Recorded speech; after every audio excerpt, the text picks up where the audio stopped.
Hey y'all, welcome back to my channel. I'm Robin.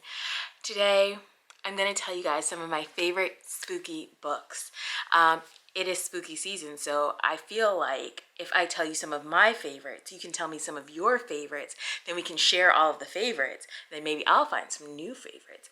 Also, I was going to go out and then my event got canceled, so I had a full face of makeup and Jess said, well, don't waste the makeup, film something. So here we are. Shout out to you, Jess. So yeah, we're just gonna get into this. We're gonna talk about some of my favorite scary, creepy books, things that made me feel unsettled, that made me a little scared to read it at night, and hopefully maybe you'll find something new to read. First up on my list, I have The Good House by Tanana Reeve Dew. It is one of my favorite haunted house stories ever. It was so unsettling that I almost did not read it at night unless all of the lights were on. All of them, every single light in my house. Blair thought that this was the perfect time to play with this toy, and I'm just gonna let him have it because why not? But The Good House is about this woman who has to go back to her childhood home and her marital home, where her grandmother was kind of into some kind of witchcraft type stuff, but she never really got into it, and her grandmother wanted to try to teach it to her, but she was like, I'm not really into it. And so like the history of it didn't get passed down to her, but then later on she gets married, she ends up having a son, and something very tragic happens to the son at that house. And so she's like, I don't want to come back to this house. Things happened with her son, happened in her marriage, and she's just like, I am trying to move on from this, and really I'm coming back to this house so I can sell it and be done with the past, be done with all of it. She gets to the house and things start to happen, things that bring up past hurts, things that are mysterious, things that just don't really make sense. And she's trying to make sense of it while also still trying to sell this house because we got to offload the house. But there are some forces that are making it a little hard to do that. It made me question every noise, every sound, every flicker. You know when you're like just sitting there and like you see something out of the corner of your eye, did you really see it, or did it really exist? I don't know. But it made me question every single thing that was going on. Next on my list, I have Lakewood by Megan Giddings. I read this one last year for Blackoween.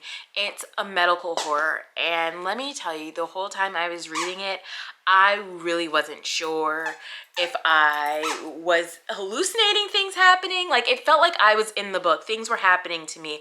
I was unsettled. We have this woman who is, and I know I'm going to keep saying this woman, this man, person, because you know, I don't remember anybody's name, and because I'm filming this on a whim, you think I was gonna look it up? Come on now. So we have this woman in Lakewood, and she has fallen on hard times. She's really trying to make ends meet, but it is hard. Her mother is sick, so she's trying to pay medical bills for her mother. Her grandmother has just passed, so she's trying to pay all of those past bills from her grandmother. She has her own bills, and it's just hard. And she comes across one of those like medical testing sites that are like, oh, if you just try out this thing or that thing, we'll give you compensation. And so she's just like, how bad can it be? So she goes and she starts testing things out, and they don't really tell her what the things are that they're testing. They're just like, it's nothing. Also, take these psych evals every once in a while because we just want to see how you're doing, which is just like,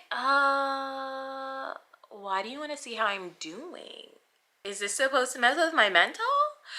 But as you read it, you start to wonder, like, is she hallucinating, or is this really a thing that is happening to her? You don't really know. And then the people in her life that are either taking the test or are the testers, you also don't know if they're real or if they are actually part of the experiment and they're real people, or is she hallucinating those people too? I don't know. Every time I wanted to yell at her and like, ask for help, you can't, because you don't know if this is a real thing that's happening or if you're imagining it, which oftentimes is how doctors make you feel when you go and they're like, there's nothing wrong. And you're like, but I know that there's something wrong with me. And they're like, no, there's nothing wrong with you. And you're like, is it me? me? Am I the problem? No, the answer is no. It's not. But yeah, the whole time I was reading it, just felt unsettled, felt very creepy, and I felt like I was with the main character the whole time as she was going through some of the symptoms of these test drugs. Very, very good time. Oh, I wish, these are books I wish that I could read again for the first time and experience all of those things again. Moving on to the next book is one I read earlier this year, and that is This Thing Between Us by Gus Moreno. It is a little grief horror. This man has just lost his wife, and prior to him losing his wife, there were really random occurrences happening in their home, and he just chalked it up to technology being weird or just, you know, random instances of something. But after she dies, he starts to wonder if there was something more sinister in her demise. He starts to slowly descend into madness, thinking like there's something coming to get me or there's an entity following me. And you're not really sure which one it is. Is he just going a little mad, or is there something latched on to him? Has something just totally shifted his world so that he is in danger? At the start of me reading this, I had unplugged my Alexa for unrelated reasons. And I have since not plugged my Alexa back in because there was a really creepy moment where they had this like Alexa-like product, and I was just like, it seems suspicious. I don't know what's going on, and so like I don't want to tempt fate, so I'm just gonna keep mine unplugged. You know what I mean? Maybe one day I will again plug in my Alexa. We'll see. Next is one of my favorite authors, and that is Sylvia Moreno Garcia, and the book that I have is Silver Nitrate. It is about a Nazi occultist who is dabbling in the darker things. And it's about that, but it's also about these two friends that one is a filmmaker, one is an actor, and they are caught up kind of in the middle of figuring out what this Nazi occultist did and how it's impacting them now. When I tell you that there were moments where I was just like, it is too quiet in here. It's too quiet in here. I have never wanted to be in a house full of noise in my life because like parts of the book just felt so silent. Like you could hear a mouse piss on cotton. That's how quiet the book felt. That's how quiet it felt in my house, and I was so scared. But like while it was so quiet, you knew that something was like slithering, making its way through, and I was scared. The story was told really well. I really loved the characters in this. I loved where it went.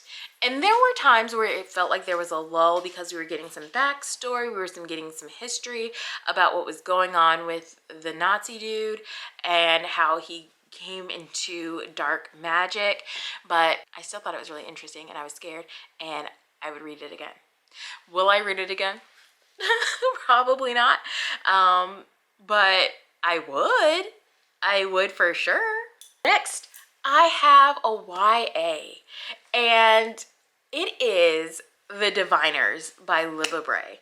I buddy read this with some friends last year, the year before, last year I think, and I listened to it on audio. I don't know if I would have had this same experience if I had read this, but definitely listening to it on audio made it 10 times scarier. And when I tell you people singing slow, creepy songs makes me scared, it's gonna get me every time. Because why are you singing so slowly and deliberately like this? Like, let's pick up the pace, okay? And the song just kept coming. You didn't know when it was gonna come, and you just knew that after you heard the song, something terrifying was gonna happen. And I was not expecting this book to be as scary as it was. And this is about 7 7 people who have supernatural powers. Some of them know that they do, some of them don't. But once they get together, they really end up working together to try to defeat a big bad. There's a big bad that is coming. It is trying to destroy, I don't know the world, but it was definitely trying to destroy the US, and like it was making its way through major cities and things were happening. It takes place in the 20s, which was like just a fun little time. So you've got like flappers and you've got all of these like glitzy glammy parties because it takes place in New York mostly, the first one does. But then on top of that, you have like these murders taking place. What do you mean? Why are people being murdered? We're having a good old jazzy time. Like, let's just drink some champagne and call it a day. We don't need to explore the murders. We also don't need to explore the creepy singing man. No, we don't. They do, but no, we could have not, but we did. We did with every book. We continued to explore what that creepy singing man was doing. But yeah, that's my YA choice. And let me tell you, it was a pleasant surprise because we know that historically I have not been doing well with YA, but this series, this was it. The Diviner, if you read nothing else, you don't even have to read the whole series. I mean, probably once you get to the end of the Diviners, you'll be like, well, what happens? But like, if you just read the Diviners and that's it, like, you've had yourself a good scary time. Second to last is The Grown Up by Gillian Flynn. This is a novella about a woman who, she's unlikable. You know, here's the thing about Gillian Flynn. She knows how to write an unlikable character.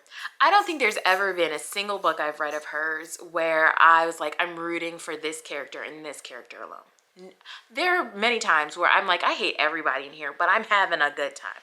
But with this one, you don't like anybody. There's this woman, she seems pretty unlikable, she seems pretty untrustworthy, and you're not really sure why she takes on this job as, like, I think a nanny at this house. The kid that she nannies for is very weird. Very weird. And that's, I can't say too much, it's a novella, it's gonna take like that much.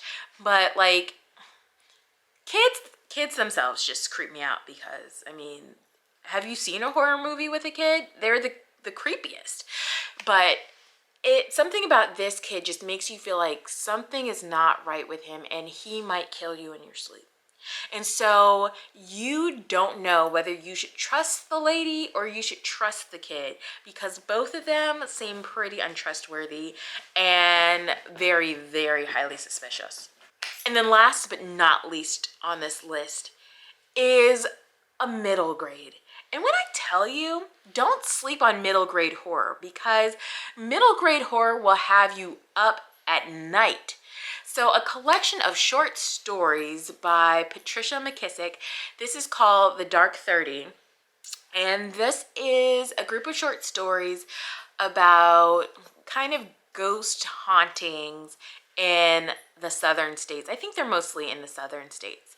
And they're all a little different. You have one about a ghostly night bus. You have one about a porter who is being haunted. Another of a person who's like getting these pictures on their windows because he was guilty of participating in a lynching.